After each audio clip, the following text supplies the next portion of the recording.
King Virata summoned Princess Uttara, who entered the court like a flash of lightning. She bowed respectfully to her teacher, Arjuna. Turning to Yudhisthira, the king said, "Noble Yudhisthira, I suggest that we strengthen the bond between our families through marriage. Let Arjuna marry Princess Uttara." Yudhisthira looked to Arjuna for his response. Arjuna stood and replied, "Princess Uttara has been my dear student, and I see her as a daughter because of the sacred bond between a teacher and pupil. However, I welcome this proposal. I will accept her as my daughter-in-law. She will marry Abhimanyu, the nephew of Lord Krishna, who is a perfect match for her in both age and skill." The court erupted in applause. Yudhisthira, pleased with Arjuna's decision, declared, "I commend Arjuna for his wisdom. A teacher must always maintain the highest standards of conduct and be above suspicion. I hope this arrangement meets with King Virata's approval." King Virata happily accepted their decision and ordered preparations for a grand wedding. A priest was sent to Dvaraka to invite Lord Krishna, Subhadra, and the Yadavas, bringing valuable gifts for the groom, Abhimanyu. Yudhisthira also personally invited Balarama with a warm welcome. Now that the Pandavas no longer had to remain in disguise, they moved to the city of Upaplavya, in the Matsya kingdom, where they set up their new base. Indrasena, along with the Pandavas' chariots and retinue, rejoined them there.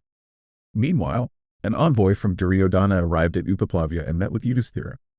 After presenting his credentials, the envoy said, "Yudhisthira, known as Dharmaputra for your truthfulness, it seems Arjuna revealed his identity before the 13th year of exile was completed.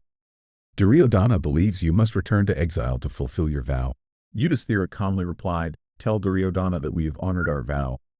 If he has any doubts, he can consult our respected grandsire, Bhishma, who is well versed in matters of time and astronomy. This is a serious issue and must not be clouded by childish arguments." The envoy returned to Hastinapura and delivered Yudhisthira's message to Duryodhana. As the Pandavas prepared for the approaching war, they used the wedding celebration as an opportunity to gather their allies and resources.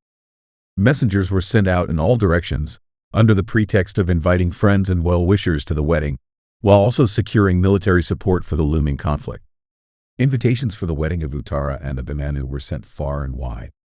King Drupada, the father-in-law of the Pandavas, arrived with a strong military force, accompanied by his sons, Drishtadyumna and Sikandi, as well as the Upa-Pandavas, the sons of the Pandavas. The king of Kasi and Saibya also arrived with their armies. Many other princes and allies of the Pandavas gathered to show their support.